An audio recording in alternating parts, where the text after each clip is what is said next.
Hello friends, आप सबका most welcome है आपने इस परिवार में। और आप सबके बहुत ही वेट के बाद में अब हम वीडियो लेकर आ गए हैं और रेगुलर वीडियोज़ मिलेंगे आप सबको। ओके फ्रेंड्स, इसका पीडीएफ पाने के लिए आप हमें 20 रुपये पेमेंट करेंगे और मैं आपको ग्रुप में ऐड कर दूंगा और अच्छे से आपको पीडीएफ मिल जाएगा। ओके फ्रेंड्स, ओनली 20 रुपीज़ आपको जो है स्कैनर मिल जाएगा उसमें फ्रेंड्स। ओके, कम्युनिटी पोस्ट में आप सबको भैया स्कैनर मिल जाएगा, वहाँ से स्कैन करके और आप 20 रुपीज़ पेमेंट करिएगा और उसका हमारे पास स्क्रीनशॉट भेजिएगा, मैं आपको ऐड कर दूंगा। ओके फ्रेंड्स, आई होप समझ पाए होंगे। चलिए इस वीडियोज़ को स्टार्ट करते हैं। और चैप्टर 2 है भैया आपका फार्मेसी एक्ट 1948 1948 एंड रूल्स। भैया जो है किसका है, लॉ एंड एथिक्स का चैप्टर 2 है और इसको बहुत अच्छे से समझेंगे और इसको समझने के बाद भी बहुत अच्छे से। ओके फ्रेंड्स, चलिए स्टार्ट करते हैं। फार्मेसी एक्ट 1948 एक रूल्स का सेट है भैया, जो ये 1948 में, जिसे ये 1948 में लाया गया था, तो इसलिए इसका नाम ही रख दिया गया एक्ट 1948 एंड रूल्स। क्या नियम थे। Okay friends, pharmacy act, pharmacy में कुछ जो है हमारा जो है इतिहास बहुत पुराना है, लेकिन फार्मेसी पहले उतना डेवलप नहीं था जितना कि आज है। ओके फ्रेंड्स, आज़ादी के पहले ऐसा कुछ भी नहीं नियम रूल्स थे। ओके, तो इस रूल्स में फार्मेसी प्रोफेशन और है प्रैक्टिस के लिए जो होते थे कोर्स, टाइमिंग या ड्यूरेशन, क्वालिफ़िकेशन और पेनाल्टीज, ये सभी इस एक्ट में मेंशन्ड हैं। ओके फ्रेंड्स, मेंशन किया गया कि भैया जो है प्रोफेशन कैसे आपका कोर्स रहेगा, यानी कौन कौन से सब्जेक्ट, यानी इन सभी का जो है फार्मेसी से रिलेटेड इसमें इस एक्ट में सभी चीज़ें मेंशन की गई। और क्या क्वालिफ़िकेशन होनी चाहिए, आप इंटर के बाद आ सकते हैं या आप किस क्लास के बाद में कर सकते हैं, और के कौन कौन से सब्जेक्ट होने चाहिए भैया इंटर में। आइए नहीं कि आप आर्ट साइड से हो और आकर घुस गए। ओके फ्रेंड्स, तो इन सभी नियम को इसमें बताया गया कि आप बायोलॉजी और केमिस्ट्री इन सभी सब्जेक्ट का होना अनिवार्य है और तभी आप क्या है फार्मेसी कर सकते हो। ओके फ्रेंड्स, और अगर इस नियम को आप नहीं मानते हो तो कितनी क्या पेनाल्टीज हैं, इन सभी चीज़ों को इस एक्ट में, इस नियम में इस मेंशन किया गया। ओके फ्रेंड्स, चलिए इसके आगे देख लेते हैं थोड़ा ब्रीफ में। बिफोर इंडिपेंडेंस, यानी भी आज़ादी के पहले जो था कोई रूल नहीं था। इंडिपेंडेंस को कोई यहाँ पे कर लीजिएगा, कोई रूल नहीं था फार्मेसी एंड एजुकेशन के लिए। फार्मेसी एंड एजुकेशन के लिए भी कोई नियम रूल नहीं था, आओ खेलो खाओ निकल जाओ। ओके, आई होप समझेंगे आप हमारी बातों को। ड्रग इंक्वायरी कमेटी ने गवर्नमेंट से कहा भैया, गवर्नमेंट से ड्रग इंक्वायरी कमेटी ने कहा कि आप एक फार्मेसी प्रैक्टिशनर के लिए एक नियम लाइए, जिससे कि जिनको प्रॉपर नॉलेज है उन्हीं को इनमें मतलब अंदर लिया जाए। ये नहीं कि जो भी हैं आएँ और फिर उनको कुछ आता जाता हो नहीं और ऐसे ही चले आएँ। ओके फ्रेंड्स, तो ये किसने कहा था, ड्रग इंक्वायरी कमेटी थी, उसने गवर्नमेंट से, भारत सरकार से कहा कि आप एक नियम लागू करिए। ओके फ्रेंड्स, जिसको प्रॉपर नॉलेज हो उसी को इसमें दर्ज किया जाए या फिर दिया जाए मौका। ओके फ्रेंड्स, उसके बाद गवर्नमेंट ने इस एक्ट को बनाया, जिस एक्ट को 1948 में लागू किया गया था, इसीलिए इसका नाम 1948 रख दिया गया था। Okay friends, objective of pharmacy act 1948, यानी क्या उद्देश्य थे इसके, यानी काहे को लाया गया, इसके उद्देश्य क्या थे।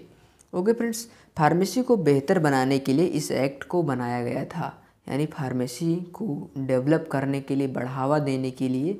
आप पहली बात तो अगर इन चीज़ों को समझ जाएंगे तो इसको आप लोग बनाने में बहुत ही आगे हैं, तो थोड़ा आप अच्छे से उसको आप समझ के लिख सकते हो। ओके फ्रेंड्स, क्योंकि इसके ऑब्जेक्टिव ओनली 2-3 मेन है, लेकिन हमने आपको बस बताया है। ओके फ्रेंड्स, जो फार्मेसी एजुकेशन है उसको गुड स्टैंडर्ड बनाने के लिए और पीसीआई को बनाने के लिए इस एक्ट को बनाया गया था। ओके फ्रेंड्स, फार्मेसी को डेवलप करने के लिए इस एक्ट को बनाया गया था। ओके फ्रेंड्स, मेन उद्देश्य इसका यही था। ओके फ्रेंड्स, चलिए फ्रेंड्स से कुछ डिफिनेशन देख लेते हैं जो आपके बोर्ड एग्जाम में 1-2 नंबर के पूछ लिए जाते हैं। मेनली ओनली एक ही नंबर में आते हैं ज़्यादातर, कि सेंट्रल काउंसिल क्या होता है, स्टेट काउंसिल, इन सभी चीज़ों को इसमें हम देखेंगे। ओके फ्रेंड्स, चलिए फार्मेसी एक्ट 1948 में सेक्शन 3 में भी पीसीआई को मेंशन करने को प्रावधान यानी कहा गया था कि इसमें क्या है, सेंट्रल काउंसिल को मेंशन यानी पीसीआई को मेंशन किया जाएगा।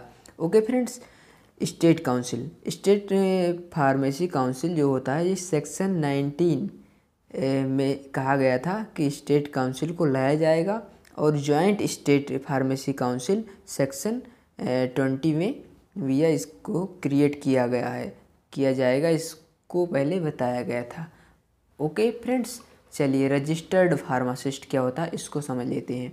रजिस्टर्ड फार्मासिस्ट एक रजिस्टर है जिसमें एक रजिस्टर्ड होता है, वह पर्सन का नेम दर्ज कर लिया जाता है जो कि ड्रग लाइसेंस बनवाने के लिए अप्लाई करता है। यानी भी आप लोग ये अप्लाई करेंगे तो आपको वहाँ एक अप्रूवल यानी रजिस्टर्ड फार्मासिस्ट पीसीआई के द्वारा आपको वहाँ पे दर्ज कर लिया जाएगा, भैया ये पर्सन जो है रजिस्टर्ड फार्मासिस्ट है, इसने हमसे सारा लिया है। यानी हम पीसीआई द्वारा आप रजिस्टर्ड हो गए तभी आप मेडिकल्स खोल सकते हैं या कहीं वर्क कर सकते हैं। ओके फ्रेंड्स, जब तक कि आप रजिस्टर्ड फार्मासिस्ट नहीं होंगे तब तक कुछ भी नहीं कर सकते।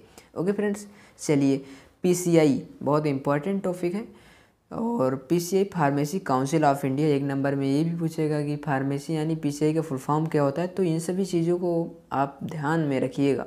ओके, तो फार्मेसी एक्ट 1948 में भी सेक्शन 3 में कहा गया था कि पीसीआई को मेंशन किया जाएगा। यानी ये भी ध्यान रखना, इन सभी टॉपिक को इन्हीं में से एक ही नंबर से बनेंगे टॉपिक, तो इन सभी को बहुत अच्छे से याद रखिएगा। ओके, फार्मेसी एक्ट 1948 में सेक्शन 3 में कहा गया था कि पीसीआई को मेंशन किया जाएगा। ओके, फर्स्ट टाइम में जो है सेंट्रल गवर्नमेंट जो है ने 1949 में क्रिएट किया था, यानी फर्स्ट टाइम 1949 में इसको क्या पीसीआई को लाया गया था।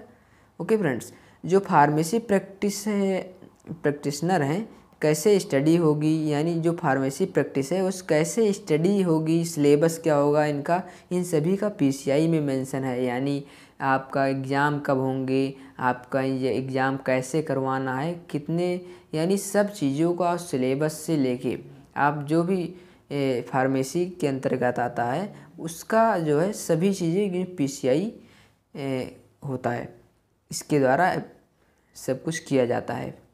ओके फ्रेंड्स, जो फार्मेसी होते हैं ये होता है। ओके, और इसको जो है 5 ईयर्स में भैया इसको रिकॉन्स्टिट्यूट किया जाता है, यानी जो अगर इसको पुनः बदलाव किया जाता है इसमें कि अगर कोई गड़बड़ी हो तो उसको सही किया जाए, और जो वर्क करने वाले नहीं हैं उनको चेंज भी किया जाता है। ऐसा नहीं होता है कि एक बार जो पहुंच गया पीसीआई में फिर वो ज़्यादा लॉन्ग टाइम तक रहेगा, उसको देखा जाता है सब कुछ चीज़ें। ओके फ्रेंड्स, तो आई होप ये टॉपिक आप समझ गए होंगे, और आपने दोस्तों में भी शेयर करना फ्रेंड्स, क्योंकि आप शेयर नहीं करते तो इसीलिए हम मोटिवेट नहीं होते हैं और वीडियोज़ भी नहीं दे पाते हैं।